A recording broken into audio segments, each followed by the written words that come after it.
So good morning everyone, we are the group 6 and this day we tackled all about the DSR assigned test chapter 19 and chapter 20. So the first one we have a chapter 19. So it is titled about laws and policies on violence and discrimination of the members of LGBTQ. So, I am the first reporter. I am Lucy Baldosa Pipito. So now, this time, let's go through the objectives. It says that determine the various Philippines law and policies of the protection of rights of members of the LGBTQ. Next, we have identified the different anti-discrimination laws and policies. Lastly, we have know the act leading to violations of these laws and policies. Okay, so we have definition of terms. First one, we have equal protection. It is required that all persons of things similarly situated should be treated alike, both as the right conferred responsibilities imposed, or it means that equal protection is all people must be treated equally by the law.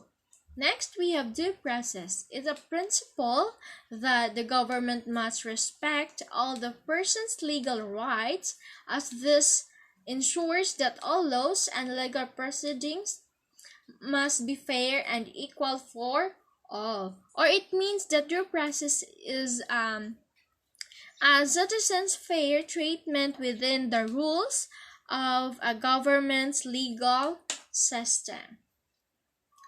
Okay, so next we have introduction.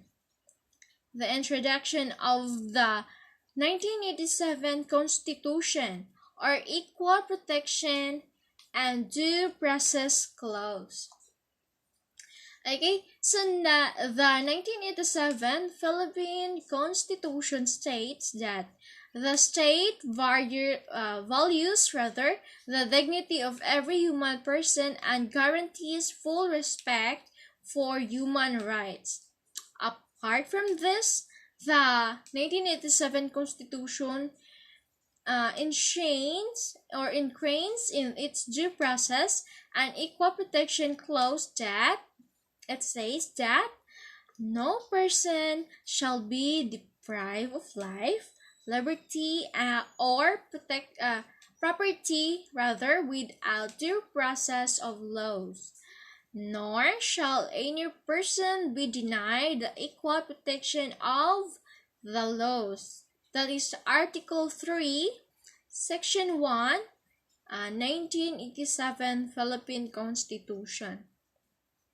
So, as you can see, the no person shall be deprived of life, or it means that the government could deprive a person of rights only according to the law applied by a court, or it's maaalis lamang ng pamahalaan ng isang tao ng mga karapatan ayon sa batas na inilapat ng korte. Okay, so next we have the as the fundamental law of the land, the guarantees of equally lawful processes and the paramount consideration of ensuring human dignity and respect all human rights in this provision serves as the basis of the protection of the rights of the members of LGBTQ. Or it means bilang pangunahing batas ng lupain, ang mga garantiya ng pagkapantay-pantay, mga prosesong ayon sa batas, at ang pinakamahalagang pagsalang-alang sa pagtiyak ng dignidad ng tao at paggalang sa mga karapatang pantao sa mga probisyong ito ay nagsisilbing batayan para sa proteksyon ng mga karapatan ng mga miyembro sa or ng LGBTQ. Okay, so the 2010 Supreme Court decision of the Ang Ladlad case. Okay?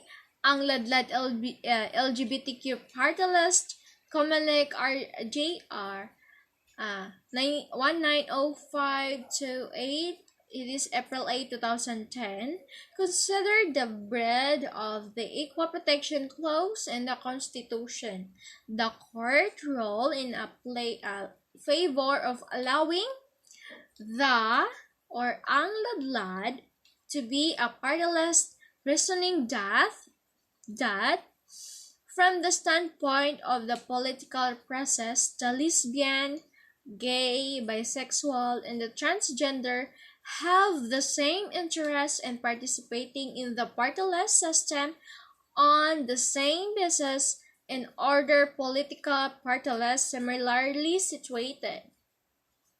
Hence, laws of general per application should apply with equal force of or to LGBTQs, and they deserve to participate in the party list system on the same basis as other marginalized and other respective sectors. Okay, so that's all for my assign. So I will give to the next reporter. So the my assigned task is all about the violence and discrimination. So despite widespread anecdotal evidence of crimes perpetrated against the LGBTQ community in the Philippines, most data on these cases have not undergo official verification and collation. In March 2016, the Trans Murder Monitoring Project listed 41 reported cases of transgender people murdered in the country since 2008. So, in the case of Jennifer Laude, a weekend member of the LGBTQ plus of the violence, discrimination, impending against them. This awareness must be known and the opinions called out to enable critical thinking and sharing of thoughts and ideas. So in letter A, the Anti-Bullying Act of 2013, Republic Act 10637, Anti-Bullying Act of 2011, Republic Act 1067 includes gender-based bullying as prohibited and punishable act. So in gender-based bullying, bullying is defined as any act that humiliates or includes a person on the basis of perceived or actual sexual orientation and gender identity, or SOG, Republic Act number 10627. In B, Child Protection Policy in 2012 is in cases where the bullying is committed by a principal or a teacher or any other school personnel, the law being violated in the Department of Educational Order number 40 on Child Protection Policy. This policy includes the protection of the student from any form of violence regardless of their sexual orientation or gender identity. And letter in C, special protection of children against child abuse, exploitation, and Discrimination Act of 1992, Anti-Child Abuse Act of Republic Act 7600. So, parents of children who suffer abuse at the hands of the teachers or a member of the school administrations violates RA 7610 or the Anti-Child Abuse Act. Such cases can cover instances of the physical, psychological injury or the cruelty of the basis of the child's SOGI. So, in this act, when the children nagsuffer og abuse gikan sa teachers or sa another school staff administration, kay naay tahi kanang Republic Act naay against ani when the child's abuse, if kanang ang estudyante is atong siyang kanang like kusion or luniton, na siya kanang na siya act or naay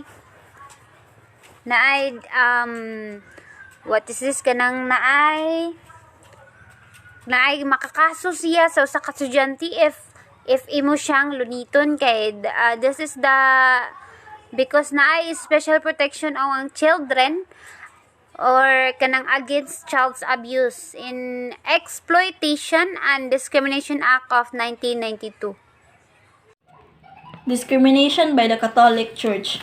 Catholic Bishops' Conference of the Philippines CBCP and Episcopal Commission on Family and Life or ECFL has been fervently demanding Congress removal of gender, sexual orientation, and gender identity in the comprehensive anti-discrimination ordinances filed in the Senate in the House of Representatives, claiming that its inclusion will only create problems regarding ethics, marriage, and family and religious.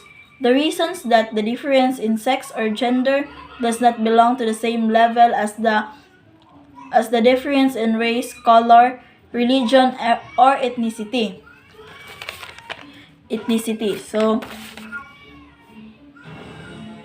So antagonists of the anti-discrimination bill that the passage of discrimination legislation will open the door for same-sex marriages. A provision allowing for same-sex marriage was not present in the anti-discrimination bill at that time of introduction. First filing has been added. So, the Catholic Church is against the LGBTQ and dili gid sila favor sa gender identity or same-sex and sexual orientation because this will only create problems about sa ethics, marriage, family, and religions. Reasons kay lagi ang LGBTQ wala na bilang sa same level of difference sa race, color, religion, or ethnicity. So, the Catholic Church considers sexual activity between members of the same sex to be a sin. This teaching has been developed through a number of ecumenical councils and the influence of theologians, including the Church Fathers. The Catholic Church opposes the acceptance of homosexuality within the Christian society.